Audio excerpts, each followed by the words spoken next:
잠언 10장 15절부터 21절 말씀까지입니다.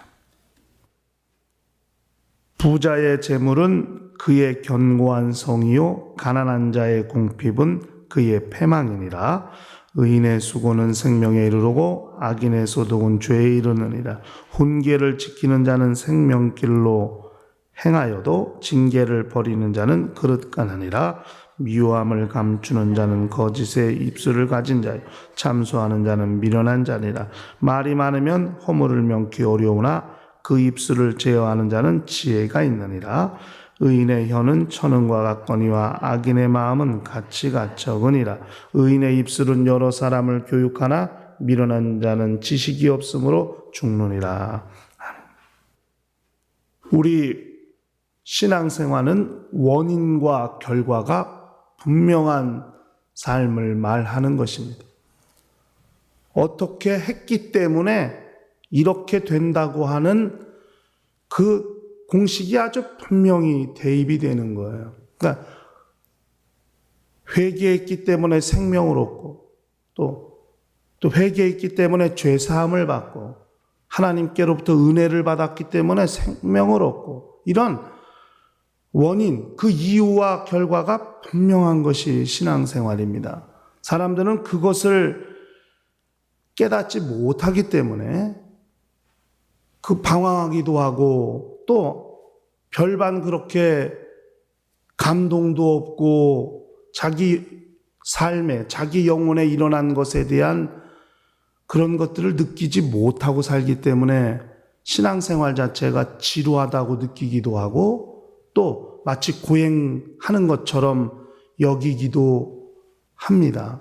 그러니까 눈에 보이는 것으로만 다 판단하려고 하고 눈에 보이는 결과로만 그런 것들을 다 기억하려고 하기 때문입니다. 그러나 하나님께서 그 아들을 십자가에 달려 죽이신 것은 이미 2000년 전에 사람들의 눈으로 보여진 사실이었어요. 그러나 그의 죽음으로 말미암아 이루어진 일은 우리 눈으로 확인되지 않는 일들이 훨씬 더 많습니다. 물론 예수께서 십자가에 달려 죽으실 때 무덤이 열리고 죽은 자들이 많이 일어나는 그런 표적들이 있었습니다. 그러나 그 이후 2000년이 지난 지금까지, 아니 이 세상 끝날까지 하나님의 아들 예수 그리스도께서 십자가에 달려 죽으신 이유 때문에 영혼이 생명을 얻고 영혼이 구원 얻는 역사는 계속 이어져 가게 될 것입니다.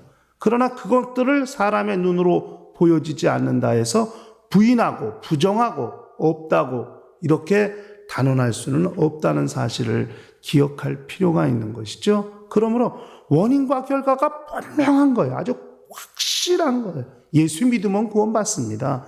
이것은 무슨 저 육체적인 구원을 말하는 것도 아니고 말하는 것이 아니라 그 영혼에 이루어진 영원한 결과요, 영원한 사실이라는 것을 알 필요가 있는 거죠. 우리 영적 생활은 그것을 알 때, 그것이 확실히 믿어지고 그것이 확신해질 때에 정말로 그 영적 생활이 피곤치 아니하고 지치지 아니하고 정말 은혜 받은 사실, 죄사함 받은 사실, 영원히 구원받은 사실 하나만 가지고도 일평생에 자기 삶을 잘 관리할 수 있고 유지할 수 있는 힘이 있을 것이라고 생각하는 거죠. 이거 오늘 우리가 읽은 이 본문 말씀은 정말 사람의 눈으로 확인될 수 있는 원인과 결과를 말하고 있다고 생각이 됩니다. 부자의 재물, 부자가 재물을 많이 얻을 수 있는 것, 그것을 축적할 수 있는 결과가 있어요.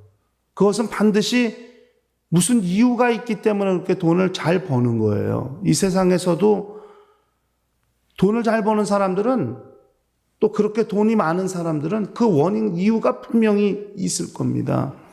그러나 이것이 물질이 많은 물론 물질에 많은 재물, 물질을 많이 쌓아두고 있는 거, 그것을 말하는 겁니다만은 본문은. 그러나 과연 물질이 많은 것만 해당될 수 있겠나? 사실은 지혜가 많이 쌓여지는 것이 훨씬 더 중요할 수 있죠. 또 신앙인들에게는 은혜를 많이 받고 또 생명을 많이 얻고 또 영감이 풍성해지는 것도 우리가 함께 생각해 볼 필요가 있습니다. 어떻게 하면 영감을 항상 유지할 수 있을까?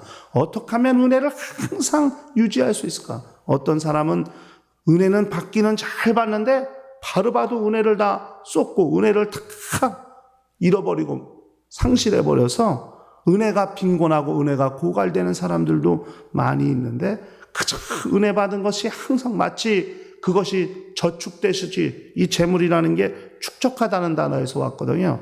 은혜도 축적하고 능력도 축적하고 영감도 축적하고 물질도 그렇게 잘 모을 수 있으면, 축적할 수 있으면 좋은데 그 축적해질 수 있는 이유가 뭘까? 그렇다면 가난한 사람은 왜 가난하냐? 축적하지 못했기 때문에 가난한 거거든요. 은혜를 쌓지 못하고 믿음을 쌓지 못하고 생명을 쌓지 못하고 능력을 쌓지 못하기 때문에 가난한. 그래서 가난하다는 단어는 피리해진다, 메마르다는 단어에서 없어요.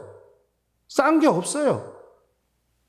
그렇게 가난한 거거든요. 그럼 부유한 것과 가난한 것, 그 이유가 어디에서 왔느냐는 거예요. 그 보니까 16절에 가니까 의인은 수고한다는 거예요. 의인은 수고는 생명에 이르고 악인의 소득은 죄에 이른다 하고 말했어요. 수고가 열심히, 부지런히, 열심히 실행하고 실천하고 움직이고 일하고 그렇게 부지런하기 때문에 그런 재물을 축적할 수 있는 그런 역사가 있다는 거거든요. 그러니까 은혜 받은 자들이 게으르면 어떡할까? 은혜 받은 자들이 어리석으면 어떡할까? 은혜 받은 자들이 미련하면 어떡할까? 참 신기한 것은 악인, 어리석음, 미련한 것, 거만한 것 다 같은 부류에 속하고 있다는 거예요. 이 잠언에서는 어리석은 것, 미련한 것, 거만한 것, 게으른 것, 악한 것 다 같은 부류, 같은 편에 속해 있다 하는 것. 똑같다는 말이 아니라 같은 편에 속해 있다는 거예요. 같은 부분, 같은 부류에 취급하고 있다는 것을 잘 알 필요가 있죠. 수고하기 때문에 그런 결과가 있다는 거예요. 그럼 왜 수고하느냐 이거예요. 의인이 어떻게 해서 수고하느냐. 그러니까 그 다음 절에니까 훈계를 지키기 때문이에요. 말씀을 듣기 때문에 수고하는 거예요. 이것을 하라고 명하신 말씀을 들었기 때문에 그렇게 실천하고 그렇게 수고하고 그렇게 애쓰고 그렇게 일하는 거예요. 그렇기 때문에 축적할 수 있는 거예요. 재물도 쌓을 수 있는 거예요. 이게 대단히 중요한 문제거든요. 그러니까 결국 재물을 쌓는 것도 말씀을 듣고 지키고 실천하는 것에서 그 결과가 나오는 거예요. 부모의 말씀을 듣고 하나님의 말씀을 훈계를 듣고 실천하는 것, 그리고 그것을 실천하기 위해 수고하는 것에서 그 결과는 재물도 축적하게 될 수도 있는 것이고 영감도 또 능력도 은혜도 그렇게 축적될 수 있다고 성경은 말하고 있는 것이죠.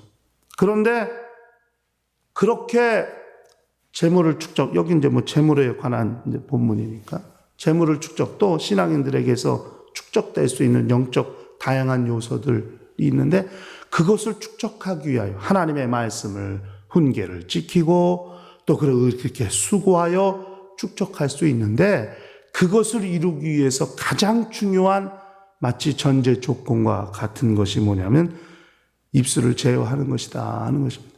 결국 어떻게 말을 잘 관리하는, 언어를 잘 관리하느냐 하는 데 있는 거예요. 결국 사람의 신용은 말과 직결이 되는 거 아니겠습니까? 한 말을, 한 약속을 지키느냐, 입에서 나온 말을 얼마나 잘 지키느냐, 그것이 그 사람의 신용이 되고 그 사람을 말하게 되는 것이니까요. 그러나 요즘 뭐 세상에서 말하는 허풍, 뭐 뻥, 허풍, 이거 아무 소용없는 거 아니겠습니까? 그러니까 저 정치인들도 공약, 빈 공짜 공약인지 모르겠습니다만 그냥 공약을 남발합니다.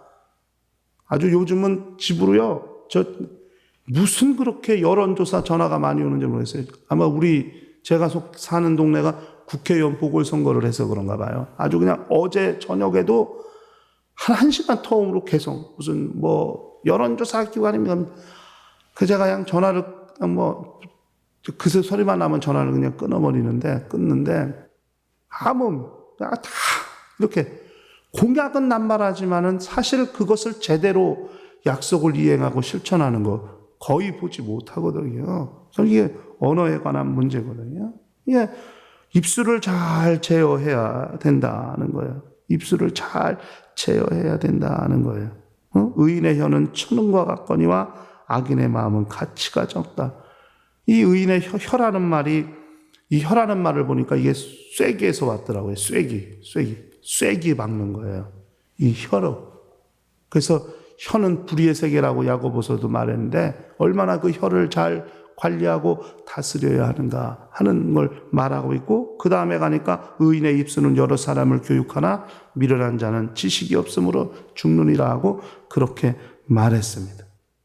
적어도 언어 한 가지만을 가지고도 세상에서 인정을 받고 주변에 있는 사람들에게 지지를 얻을 수 있으면 그 사람의 신용은 높아지게 될 것이고, 결국 그가 하는 모든 일 가운데 자기를 돕는 자들이 생길 수도 있고, 결국 그 모든 것들 때문에 이 사람에겐 그렇게 재물도 축적되는 역사가 있는 거예요. 하나님께서도 언어를 사용하시는 거 아닙니까? 사람의 언어를 사용하셔서 하나님의 뜻을 이루시고 하나님의 뜻을 담으시고 하나님의 계획을 담으시고 그렇게 역사하시거늘 결국 말 한마디 때문에 신용이 이루어지고, 결국 그 신용이 이루어진 것 때문에 자기가 하고자 하는 모든 일에 큰 위기가 닥치고 또 그런 한계에 부딪히는 일들을 세상에서 많이 보게 됩니다. 그래서 하루아침에 가진 것들을 많이 상실하고 잃어버리는 경우도 많지 않습니까? 그러므로 하나님이 영적 생활할 때도 하나님이 주신 것을 어떻게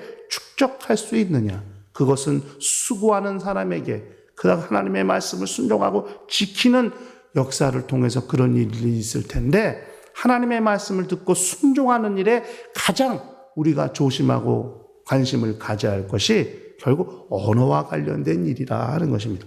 그 입술의 결과, 입술의 열매가 어떠느냐에 따라서 결국 하나님의 말씀을 잘 순종하고 실천하는 일이 돋보이고 확실해지고 분명해질 수 있고, 그런 수고를 통해서 하나님이 주신 것들, 신령한 영적 요소들을 정말 자기 영혼에 잘 축적할 수 있는 역사도 나타날 수 있다는 사실을 기억하시고, 일평생 정말 이 세상에서 재물뿐만 아니라 하나님 주신 그 재물보다 훨씬 유익한 것들, 영원한 것들을 정말 우리 심령에, 우리 영적 생활 가운데서 잘 축적이 됨으로써 하나님이 사용하시기 합당한 거룩한 영혼들이 될 수 있도록 하시기를 예수 이름으로 간절히 축원합니다. 다 같이 통성으로 기도하십시다.